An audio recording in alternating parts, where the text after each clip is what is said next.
నమస్కారం. ఆంధ్రప్రభకు స్వాగతం. నేను తేజస్వి. ప్రస్తుతం మనతో పాటు భారతీయ భాష, సాంస్కృతిక, ధార్మిక శిక్షణా సమితి వ్యవస్థాపక అధ్యక్షులు సాకేత రామశర్మ గురువు గారు మనతో పాటు ఉన్నారు. గురువు గారితో మాట్లాడదాము. నమస్కారం గురుగారు. నమస్కారం అమ్మా.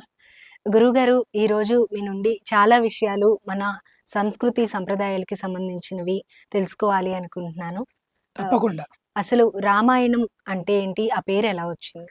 మీరు నా నుంచి సంస్కృతి సంప్రదాయాల గురించి తెలుసుకోవాలని అన్నారు. మన సంస్కృతి సంప్రదాయాలను గురించి తెలుసుకోవాలి అంటే ప్రామాణికమైన కావ్యం రామాయణం.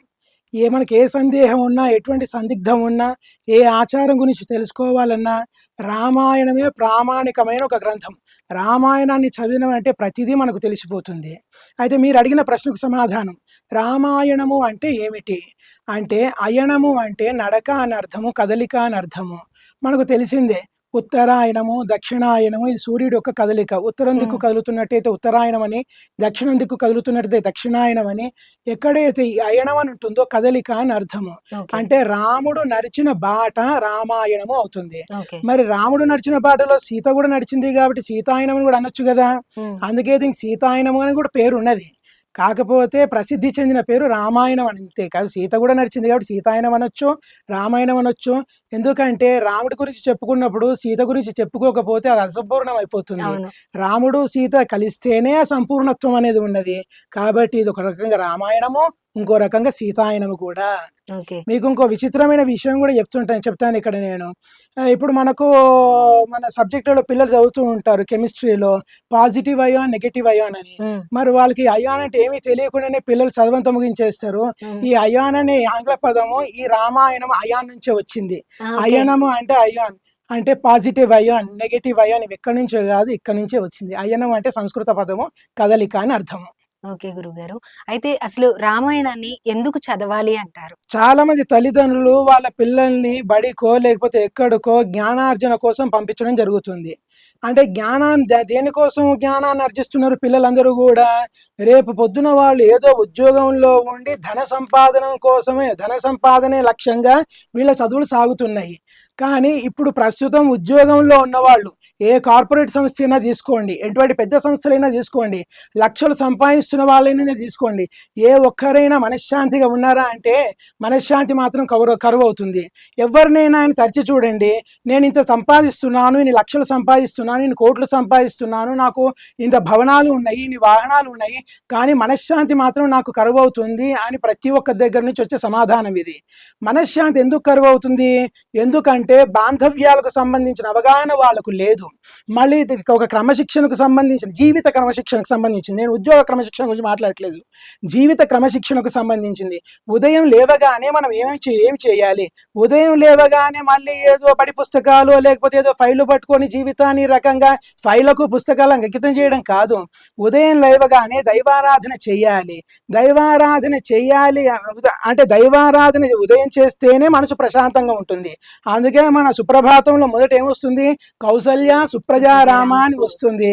మరి ఎవరిని లేపుతున్నారు ఇక్కడ? ఓ రామా, మనము దైనందిన చర్యలు, దైనందిన పనులు చేసుకోవడానికి సూర్యోదయం కావస్తున్నది.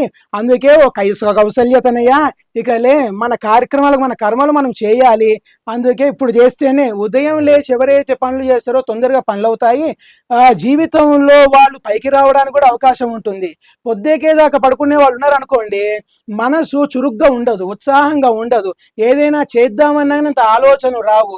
ఉదయం లేచిన దగ్గర నుంచి రాత్రి పడుకునేంత వరకు మనం ఏమి చేయాలి, ఎవరితో ఎలా మసులుకోవాలి, నేను ఒక కార్యాలయానికి వెళితే అక్కడ నా యజమానితో ఎలా మసులుకోవాలి, ఇంట్లో నా తల్లిదండ్రుల దగ్గర ఎలా మసులుకోవాలి, నా భార్య దగ్గర ఎలా మసులుకోవాలి, నా స్నేహితుల దగ్గర ఎలా మసులుకోవాలి, నా సేవకుల దగ్గర ఎలా మసులుకోవాలి, అంటే సంపూర్ణమైన ఒక వ్యక్తిత్వ నిర్మాణము మనకు దేని నుంచి చేకూరుతుంది అంటే రామాయణం నుంచి చేకూరుతుంది. అందులోనూ ఇక్కడ మనం ఇది చెయ్యి అది చెయ్యి రాముడు ఎక్కడ కూడా ఏ ప్రవచనాలు కూడా ఇవ్వలేదు, తను చేసి చూపెట్టిండు. మనకు వేదాల్లో ఉన్నది మాతృదేవో భవ పితృదేవో భవ అని. ఎవరు తెలియంది? ఇది అందరికీ తెలుసు. మాతృదేవో భవ అంటే తల్లిని దైవంగా చూడు, తండ్రిని దైవంగా చూడు, ఆచార్య దేవో భవ ఆచార్యుని దైవంగా చూడు అని వేదాలు నొక్కి చెప్తున్నా గానీ నిజంగా అది పాటిస్తున్నారా? లేదు. మాతృదేవో భవ అని చెప్పడం కన్నా తల్లికి నమస్కరిస్తే చూసిన పిల్లలు తండ్రిని చూసి మళ్ళీ దాని తర్వాత వీళ్ళు తల్లిదండ్రులకు నమస్కరిస్తారు. అంటే రాముడు ప్రతిదీ ఆచరణలో పెట్టినవాడు. అందుకే మాతృమూర్తి వందనం చేయాలి ఉదయం లేవగానే. మీకు ఎక్కడో దేవుడు ఎక్కడో లేడు, తల్లిలోనే ఉన్నాడు. ఎక్కడో దేవుడు లేడు, తండ్రిలోనే ఉన్నాడు. విద్య నేర్పే గురువులోనే ఉన్నాడు. వీళ్ళలో ఉన్నాడు కాబట్టి దేవుణ్ణి ఇక్కడో అక్కడో ఎక్కడో నువ్వు అన్వేషించకు, వీళ్ళలోనే ఉన్నాడు. కాబట్టి వీళ్లకు నమస్కరించినట్టయితే సర్వదేవతలకు నమస్కరించినట్టు అవుతుంది. దీనికి ఒక చిన్న ఉదాహరణ ఇస్తాను నేను. కుమారస్వామి, గణపతి, వీళ్ళిద్దరికి గణాధిపత్యాన్ని ఇవ్వాలని శంకరుడు అనుకుంటాడు, శివుడు అనుకుంటాడు. మరి ఎవరైతే ప్రపంచాలనంతా కూడా ఒకసారి చుట్టి వస్తాడో వారికే గణాధిపత్యం వస్తుంది, లభిస్తుంది అని శివుడు అక్కడ షరతు పెట్టడంతో అప్పుడు గణపతి అంటాడు, తండ్రి గారు కుమారవాడేమో చాలా సన్నగా ఉంటాడు, మయూరం ఉన్నది వాహనము, తొందరగా చుట్టేసి వస్తాడు, మరి నాదేం వాహనం ఎలుక, అందులోనూ నా భారీ కాయం ఇంత ఉన్నది, నేను పోవాలనే కదా మీరు ఈ పోటీ పెట్టింది. ఇప్పుడు నేను ఈ పోటీలో గెలవాలంటే ఏం చెయ్యాలి అంటే మొత్తం అంతా చుట్టి రావడం కన్నా తల్లిదండ్రుల చుట్టూ తిరిగితే సకల ప్రపంచాలు చుట్టినట్టే, కాబట్టి నీకు నేను ఈ ఉపదేశం ఇస్తున్నాను అనగానే విఘ్నేశ్వరుడు శివపార్వతులకు నమస్కరించేసి ఆ గణాధిపత్యాన్ని సాధిస్తాడు.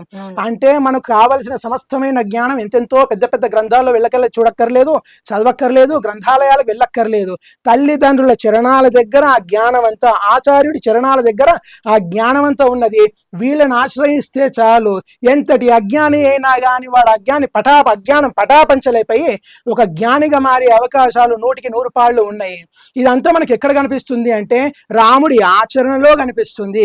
మీరు ఒక్కసారి చూసినట్టయితే ఏ ఒక్కరోజైనా కానీ రాముడు దశరథుని తిరస్కరించిన రోజు కానీ లేదా దశరథుడి పట్ల విముఖంగా ఉన్న రోజు కానీ ఒక ఘటన కానీ కనిపిస్తుందా?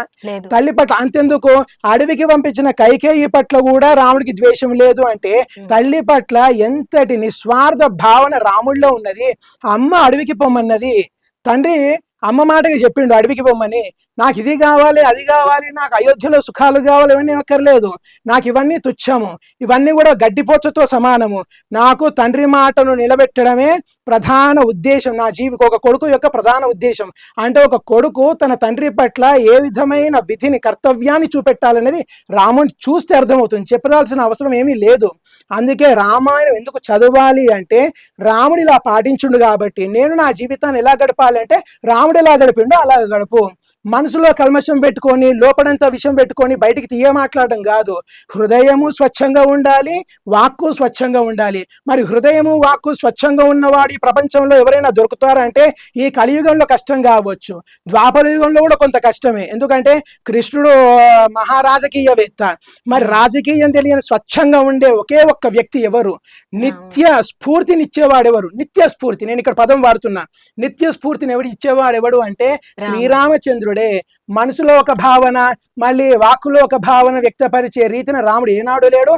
చివరికి కైకేయిని రాముడిని అడవులకు పంపించమని ఉసిగొల్పిన మంథర పట్ల కూడా రాముడికి ఉన్న భావన అతి స్వచ్ఛమైనది. అయోధ్యలో ఎవ్వరికీ ఆ భావన లేదు మందర మీద. మందర మళ్ళీ కనబడితే క్షణంలో క్షమించేస్తాడు రాముడు. అది రాముడి గుణము. ఇటువంటి తత్వము మనం ఎప్పుడు ఏ సమయంలో మన మానసిక స్థితి ఎలా ఉండాలి, అందులోనూ మనం ఎన్నో పనులలో ఉంటాం, ఎంతో ఒత్తిడితో ఉంటాం. ఒక్కొక్కసారి మన మానసిక సమతుల్యతను కూడా మనం కోల్పోవాల్సి వస్తుంది.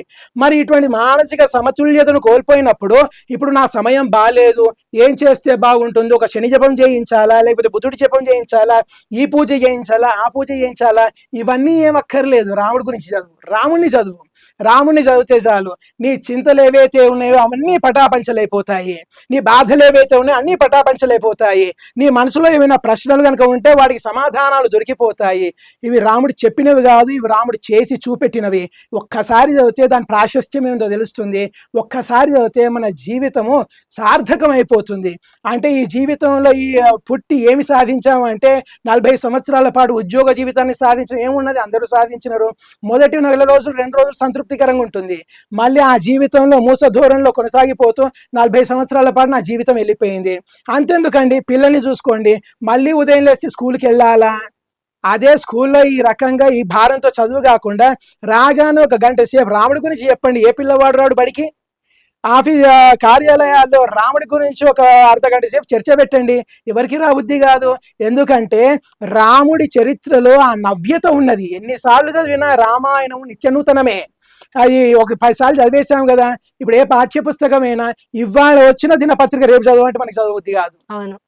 కానీ కొన్ని యుగాల కిందట ద్వాపర యుగము అయిపోయింది, ఇప్పుడు కలియుగంలో ఉన్నాం, అప్పుడు త్రేతాయుగంలో రచింపబడిన ఈ రాముడి చరిత్ర రామాయణము వాల్మీకి ద్వారా రచింపబడి లవకుశుల ద్వారా గానం చేయబడి ఇప్పటికీ కూడా అదే నిత్యనూతనంగా వెలుగుతూ ఉన్న అద్భుతమైన దివ్య గాథ, దివ్య కావ్యం ఏంటిదంటే అది రామాయణమే. సమస్త ప్రశ్నలకు సమాధానం రామాయణమే, సమస్త సమస్యలకు పరిష్కారము రామాయణమే. మన జీవితంలో ఉన్న సందిగ్ధాల నుంచి మనల్ని బయటికి పడేసేది కూడా రామాయణమే. రామాయణం చదవకపోతే జీవితం నిరర్ధకమే, అసంపూర్ణమే, జీవితం వృధా అయిపోయినట్టే. కాబట్టి రామాయణాన్ని చదవాలి.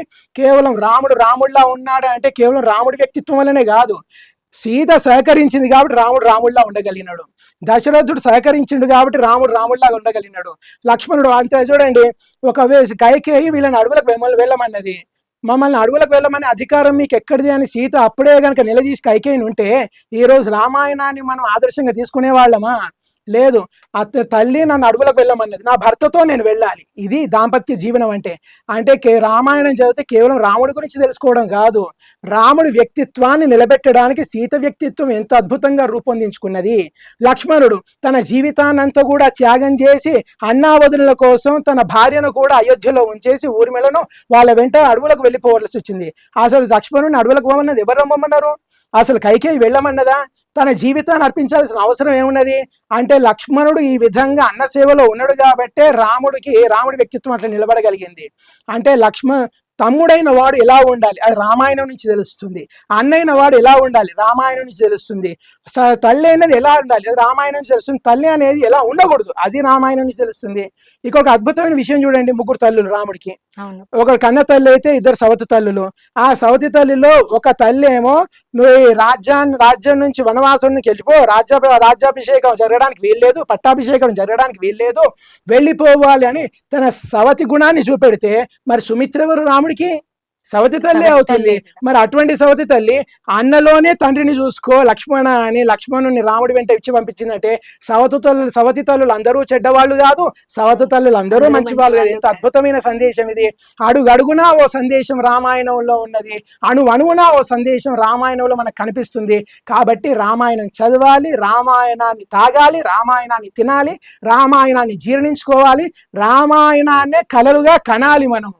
రామాయణాన్ని మనం జీవించాలి. అడుగడుగున రామాయణ స్ఫూర్తి మన హృదయంలో ప్రజ్వరిల్లాల్సిందే. అలా ప్రజ్వరిల్లితేనే జీవితం సుగమంగా నడిచిపోతుంది. ఎంతో మనస్ఫూర్తి, ఎంతో స్వచ్ఛంగా, ఎంతో స్వేచ్ఛగా, ఎంతో తేలికగా అలల పైన ఒక పడవ వెళ్తున్నట్టు జీవితం వెళ్ళిపోతుంది. అందుకు రామాయణం చదవాలి మనం. ఇది అద్భుతమైన రామాయణంలో ఉన్న అద్భుతము, నిత్యనూతనత్వం.